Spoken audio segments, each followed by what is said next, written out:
नमस्कार। स्वागत है आपका स्टोरीज विद सत्यम में। आज मैं आपको सुनाऊंगा मुंशी प्रेमचंद्र द्वारा लिखी गई कहानी तेंतर। कहानी को सुनने से पहले चैनल को सब्सक्राइब करें ताकि आने वाले वीडियोस आप तक पहुंच सकें। आखिर वही हुआ जिसकी आशंका थी, जिसकी चिंता में घर के सभी लोग विशेषतः प्रसूता पड़ी हुई थी। 3 पुत्रों के पश्चात कन्या का जन्म हुआ। माता सौर में सूख गई, पिता बाहर आंगन में सूख गए और पिता की वृद्धा माता सौर द्वारा सूख गई। अनर्थ, महाअनर्थ। भगवान ही कुशल करे तो हो। ये पुत्री नहीं, राक्षसी है। इस अभाग्नि को इसी घर में आना था। आना ही था तो कुछ दिन पहले ही क्यों नहीं आई। भगवान 7वें शत्रु के घर भी तेंतर का जन्म ना दे। पिता का नाम था पंडित दामोदर दत्त। शिक्षित आदमी थे, शिक्षा विभाग में ही नौकर भी थे। मगर इस संस्कार को कैसे मिटा देते जो परंपरा से हृदय में जमा हुआ था कि तीसरे बेटे की पीठ पर होने वाली कन्या अभाग्नि होती है। या पिता को लेती, या माता को, या अपने को। उनकी वृद्धा माता लगी नवजात कन्या को पानी पी पी कर कोसने, कलमुही है, कलमुही है, ना जाने क्या करने आई है यहां। किसी बांझ के घर जाती तो उसके दिन फिर जाते। दामोदर दत्त दिल में तो घबराए हुए थे, पर माता को समझाने लगे, अम्मा, तेंतर वेंतर कुछ नहीं। भगवान की जो इच्छा होती है वही होता है। ईश्वर चाहेंगे तो सब कुशल ही होगा। गाने वालियों को बुला लो, नहीं लोग कहेंगे 3 बेटे हुए तो कैसे फूली फरती थी, एक बेटी हो गई तो घर में कोहराम मच गया। माता ने कहा, अरे बेटा, तुम क्या जानो इन बातों को। मेरे सिर तो बीत चुकी है, प्राण नहों में समाया हुआ है। तेंतर ही के जन्म से तुम्हारे दादा का देहांत हुआ। तभी से तेंतर का नाम सुनते ही मेरा कलेजा कांप उठता है। दामोदर ने कहा, इस कष्ट के निवारण का भी कोई उपाय होगा। माता ने कहा, उपाय बताने को तो बहुत है। पंडित जी से पूछो तो कोई ना कोई उपाय बता देंगे, पर इससे कुछ नहीं होता। मैंने कौन से अनुष्ठान नहीं किए, पर पंडित जी की तो मुट्ठियां गर्म हुई। यहां तो सिर पर पड़ना था, वो पड़ ही गया। अब टके के पंडित रह गए हैं। जजमान मरे या जिए, उनकी बला से उनकी दक्षिणा मिलनी चाहिए बस। लड़की दुबली पतली भी नहीं है, तीनों लड़कों से हष्ट पुष्ट है। बड़ी बड़ी आंखें हैं, पतले पतले लाल लाल ओंठ हैं जैसे गुलाब की पत्ती। गोरा चिट्टा रंग है, लंबी सी नाक। कलमुही, नहलाते समय रोई भी नहीं, टुकुर टुकुर ताकती रही। ये सब लक्षण कुछ अच्छे थोड़े ही हैं। दामोदर दत्त के तीनों लड़के सांवले थे, कुछ विशेष रूपवान भी थे। लड़की के रूप का बखान सुनकर उनका चित्त कुछ प्रसन्न हुआ। बोले, अम्मा जी, तुम भगवान का नाम लेकर गाने वालियों को बुला भेजो। गाना बजाना होने दो, भाग्य में जो कुछ भी है वो तो होगा ही। माता ने कहा, जी तो हुसलाता नहीं, क्या करूं। दामोदर ने कहा, गाना ना होने से कष्ट का निवारण तो होगा नहीं। कि हो जाएगा बताओ। अगर इतने सस्ते जान छूटे तो ना कराओ गाना। माता ने कहा, बुलाए लेती हूं बेटा, जो कुछ होना था वो तो हो गया। इतने में दाई ने सौर में से पुकार कर कहा, बहू जी कहती है गाना बाना कराने का कोई काम नहीं है। माता ने कहा, भला उनसे कहो चुप बैठी रहे, बाहर निकलकर मनमानी करेगी। 12 ही दिन है, बहुत दिन नहीं है। बहुत इतराती फिरती है, ये ना करूंगी वो ना करूंगी। देवी क्या है, देवता क्या है, मर्दों की बातें सुनकर वही रट लगाने लगती है। तो अब चुपके से बैठती क्यों नहीं। मैं तो तेंतर को अशुभ नहीं मानती, और सब बातों में मैं की बराबर करती है, तो इस बात में भी करे। ये कहकर माताजी ने नाइन को भेजा कि जाकर गाने वालियों को बुला ला। पड़ोस भी कहती जाना। सवेरे होते ही बड़ा लड़का सोकर उठा और आंखें मलता हुआ जाकर दादी से पूछने लगा, बड़ी अम्मा, कल अम्मा को क्या हुआ था। माता ने कहा, लड़की तो हुई थी। बालक खुशी से उछलकर बोला, ओहो, पैजनियां पहन पहन कर चुन चुन चलेगी हैं। जरा मुझे भी तो दिखाओ दादी जी। माता ने कहा, अरे क्या सौर में जाएगा, पागल हो गया है क्या? लड़के की उत्सुकता ना मानी, सौर के द्वार पर जाकर खड़ा हो गया और बोला, अम्मा जरा बच्ची को मुझे दिखा दो। दाई ने कहा, बच्ची अभी सोती है। बालक ने कहा, जरा दिखा दो गोद में लेकर। दाई ने कन्या उसे दिखा दी तो वहां से दौड़ता हुआ अपने छोटे भाइयों के पास पहुंचा और उन्हें जगा जगा कर खुशखबरी सुनाई। एक बोला, नन्ही सी होगी। बड़े ने कहा, बिल्कुल नन्ही सी, बस जैसी बड़ी गुड़िया, ऐसी गोरी है कि क्या किसी साहब की लड़की होगी। ये लड़की मैं लूंगा। सबसे छोटा बोला, हमको भी दिखा दो। तीनों मिलकर लड़की को देखने आए और वहां से बगले बचाते उछलते कूदते बाहर आए। बड़े ने कहा, देखा कैसी है? मंझले ने कहा, कैसे आंख बंद किए पड़ी थी।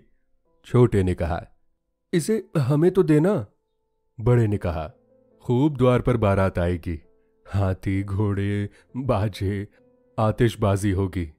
मंझला और छोटा ऐसे मग्न हो रहे थे मानो वो मनोहर दृश्य आंखों के सामने है। उनके सरल नेत्र मनोल्लास से चमक रहे थे। मंझला बोला, फुलवारियां भी होंगी। छोटा बोला, हम भी फूल लेंगे।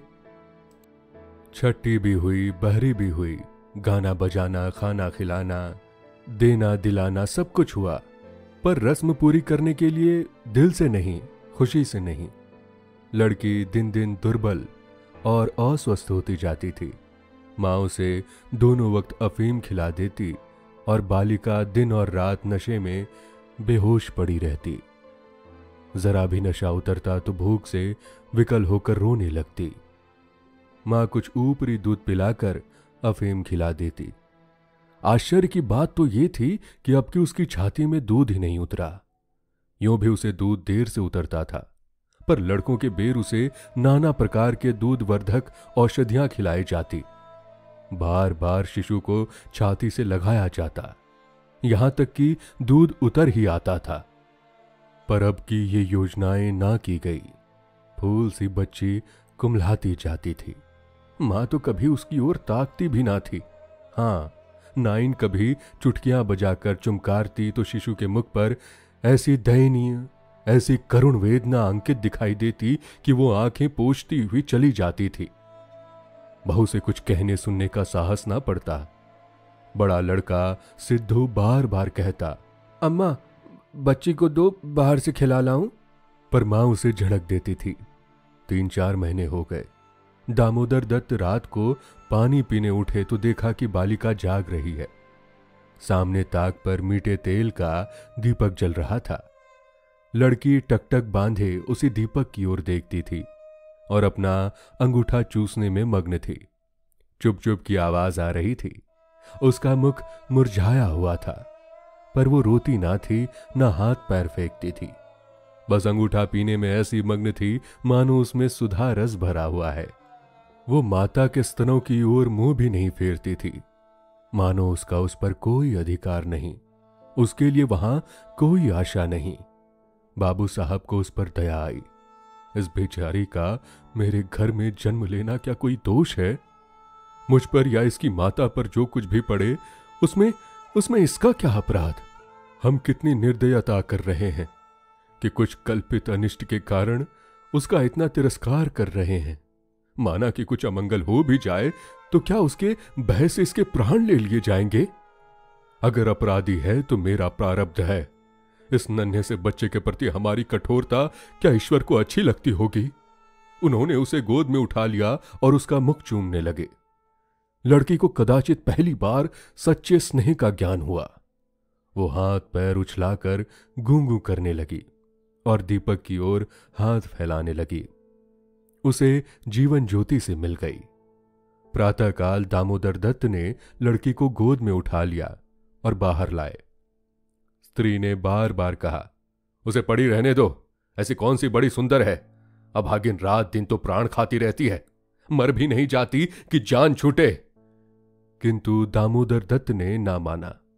उसे बाहर लाए और अपने बच्चों के साथ बैठकर खिलाने लगे। उनके मकान के सामने थोड़ी सी जमीन पड़ी हुई थी। पड़ोस के किसी आदमी की एक बकरी उसमें आकर चरा करती थी। इस समय भी चल रही थी। बाबू साहब ने बड़े लड़के से कहा, सिद्धू, जरा उस बकरी को पकड़ो तो इसे दूध पिलाएं। शायद भूखी है बेचारी। देखो तुम्हारी नन्ही सी बहन है ना, इसे रोज हवा में खिलाया करो। हाँ। सिद्धू को दिल लगी हाथ आई। उसका छोटा भाई भी दौड़ा। दोनों ने घेर कर बकरी को पकड़ा और उसका कान पकड़े हुए सामने लाए। पिता ने शिशु का मुंह बकरी के थन में लगा दिया। लड़की चुबलाने लगी और एक क्षण में दूध की धार उसके मुंह में जाने लगी, मानो टिमटिमाते दीपक में तेल पड़ गया था। लड़की का मुख खिल उठा। आज शायद पहली बार उसकी क्षुधा तृप्त हुई थी। वो पिता की गोद में हुमक हुमक कर खेलने लगी। लड़कों ने भी उसे खूब नचाया और कुदाया। उस दिन से सिद्धू को मनोरंजन का एक नया विषय मिल गया था। बालकों को बच्चों से बहुत प्रेम होता है। अगर किसी घोंसले में चिड़िया का बच्चा देख पाए तो बार बार वहां जाएंगे। देखेंगे कि माता बच्चे को कैसे दाना चुगाती है, बच्चा कैसे चोंच से खेलता है, कैसे दाना लेते समय परों को फड़फड़ाकर चैं चैं करता है। आपस में बड़े गंभीर भाव से उसकी चर्चा करेंगे। अपने अन्य साथियों को ले जाकर उसे दिखाएंगे। सिद्धू ताक में लगा रहता। जो ही माता भोजन बनाने या स्नान करने जाती तो तुरंत बच्ची को लेकर आता और बकरी को पकड़कर उसके थन में शिशु का मुंह लगा देता। कभी दिन में 2-2, 3-3 बार पिलाता।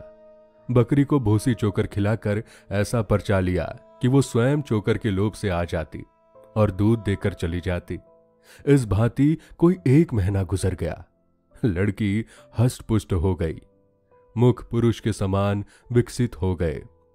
आंखें जग उठी। शिशुकाल की सरल आभा मन को हरने लगी। माता उसे देख देख कर चकित होती थी। किसी से कह तो नहीं पाती थी, पर दिल में उसे आशंका होती कि अब वो मरने को नहीं, हम ही लोगों के सिर पर जाएगी। कदाचित ईश्वर उसकी रक्षा करे। तभी तो दिन दिन निखरती आती है, नहीं अब तक ईश्वर के घर पहुंच गई होती। मगर दादी माता से कहीं ज्यादा चिंतित थी। उसे भ्रम होने लगा था कि वो बच्ची को खूब दूध पिला रही है, सांप को पाल रही है। शिशु की ओर आंख उठाकर भी ना देखती। यहां तक कि एक दिन कह बैठी, लड़की का बड़ा छो करती हो। हाँ भाई, मां हो कि नहीं, तुम ना छो करोगी तो कौन करेगा। अम्मा जी, ईश्वर जानते हैं जो मैं इसे दूध पिलाती हूं। अरे तो मैं मना थोड़ी ही करती हूं, मुझे क्या गरज पड़ी है। मुफ्त में अपने ऊपर पाप लूं, कुछ मेरे सिर तो जाएगी नहीं। अब आपको विश्वास ही ना आए तो क्या करे कोई। मुझे पागल समझती हो। वो हवा हवा पीकर ऐसी होए जा रही है क्या। भगवान जाने अम्मा, मुझे तो आप अचरज हो रहा है। बहू ने निर्दोषिता जताई, किंतु वृद्धा सास को विश्वास ना आया। उसने समझा मेरी शंका को निर्मूल समझती है, मानो मुझे इस बच्ची से कोई बैर है। उसके मन में यह भाव अंकुरित होने लगा कि इसे कुछ हो जाए तब यह समझो कि मैं झूठ नहीं कहती थी। वो जिन प्राणियों को अपने प्राणों से भी प्रिय समझती थी, उन्हीं लोगों की अमंगल कामना करने लगी, केवल इसीलिए कि मेरी शंकाएं सत्य हो जाए। वो ये तो नहीं चाहती थी कि कोई मर जाए, पर इतना अवश्य चाहती थी कि किसी बहाने से मैं चेता दूं कि देखा, तुमने मेरा कहा ना माना, यह उसी का फल है। उधर सास की ओर से ज्यों ज्यों ये द्वेष भाव प्रकट होता था, बहू का कन्या के प्रति स्नेह बढ़ता था। ईश्वर से मनाती रहती थी कि किसी भांति 1 साल कुशल से कट जाए तो इनसे पूछती। कुछ लड़की का भोला भाला चेहरा, कुछ अपने पति का प्रेम वात्सल्य देखकर भी उसे प्रोत्साहन मिलता था। विचित्र दशा हो रही थी। न दिल खोलकर प्यार ही कर सकती थी, न संपूर्ण रीति से निर्दय होते ही बनता था, न हंसते बनता था, न रोते। इस भांति 2 महीने गुजर गए और कोई अनिष्ट ना हुआ। तब तो वृद्धा सास के पेट में चूहे दौड़ने लगे। बहू को 2-4 दिन ज्वर भी नहीं आता कि मेरी शंका की मर्यादा रह जाए। पुत्र भी किसी दिन पैर गाड़ी पर से गिर नहीं पड़ता। ना बहू के मैके से ही किसी के स्वर्गवास की सुनवाई आती है। एक दिन दामोदर दत्त ने खुले तौर पर कह दिया कि अम्मा, ये सब ढकोसला है, तेंतर लड़कियां क्या दुनिया में होती नहीं? तो सब के सब माँ बाप मर ही जाते हैं। अंत में उसने अपनी शंकाओं को यथार्थ सिद्ध करने की एक तरकीब सोची। एक दिन दामोदर दत्त स्कूल से आए तो देखा कि अम्मा जी खाट पर अचेत पड़ी हुई हैं। स्त्री अंगठी में आग रखे उनकी छाती सेक रही है और कोठरी के द्वार और खिड़कियां बंद है। घबरा कर कहा, अम्मा जी क्या दशा है? स्त्री ने कहा, दोपहर ही से कलेजे में एक शूल उठ रहा है, बेचारी बहुत तड़प रही है। दामोदर ने कहा, मैं जाकर डॉक्टर साहब को बुला लाऊं ना? देर करने से शायद रोग बढ़ जाए। अम्मा जी कैसी तबीयत है? माता ने आंखें खोली और कहराते हुए बोली, बेटा तुम आ गए, अब ना बचूंगी। हाय भगवान, अब ना बचूंगी। जैसे कोई कलेजे में बर्छी चुभा रहा हो, ऐसा पीड़ा कभी ना हुआ था। इतनी उम्र बीत गई, ऐसी पीड़ा नहीं हुई। स्त्री ने कहा, ये कलमोही छोकरी ना जाने किस मनहूस घड़ी में पैदा हुई। सास ने कहा, बेटा सब भगवान करते हैं, ये बेचारी क्या जाने। देखो देखो मैं मर जाऊं तो उसे कष्ट मत देना। अच्छा हुआ मेरे सिर आई, किसी के सिर आती तो जाती ही, मेरे ही सिर सही। हाय भगवान, अब ना बचूंगी। दामोदर ने कहा, जाकर डॉक्टर को बुला लाऊं? अभी लौट आता हूं। माताजी को केवल अपनी बात की मर्यादा निभानी थी, रुपए ना खर्च करने थे। बोली, नहीं बेटा, डॉक्टर के पास जाकर क्या करोगे? अरे अरे वो कोई ईश्वर है, डॉक्टर क्या अमृत पिला देगा? 10-20 भी ले जाएगा उल्टा। डॉक्टर वैद्य से कुछ ना होगा। बेटा तुम कपड़े उतारो, मेरे पास बैठकर भागवत पढ़ो। अब ना बचूंगी। हाय राम। दामोदर ने कहा, तेंतर बुरी चीज है, मैं समझता था कि ढकोसला ही ढकोसला है। स्त्री ने कहा, इसी से मैं उसे कभी मुंह नहीं लगाती थी। माता ने कहा, बेटा बच्चों को आराम से रखना, भगवान तुम लोगों को सुखी रखे। अच्छा हुआ मेरे ही सिर गई, तुम लोगों के सामने मेरा परलोक हो जाएगा। कहीं किसी दूसरे के सिर जाती तो क्या होता? राम, भगवान ने मेरी विनती सुन ली। हाय। दामोदर दत्त को निश्चय हो गया कि अब अम्मा ना बचेगी। बड़ा दुख हुआ। उसके मन की बात होती तो वो मां के बदले तेंतर को ना स्वीकार करते। जिस जननी ने जन्म दिया, नाना प्रकार के कष्ट झेलकर उनका पालन पोषण किया, अकाल वैधव्य को प्राप्त होकर भी उनकी शिक्षा का प्रबंध किया, उसके सामने एक दुधमुही बच्ची का क्या मूल्य था, जिसके हाथ का एक गिलास पानी भर भी वो ना जानते थे। शोकातुर हो कपड़े उतारे और मां के सिरहाने बैठकर भागवत की कथा सुनाने लगे। रात को बहू भोजन बनाने चली तो सास से बोली, अम्मा जी तुम्हारे लिए थोड़ा सा साबूदाना छोड़ दूं? माता ने व्यंग करके कहा, बेटी अन्य बिना ना मारो, भला साबूदाना मुझसे खाया जाएगा?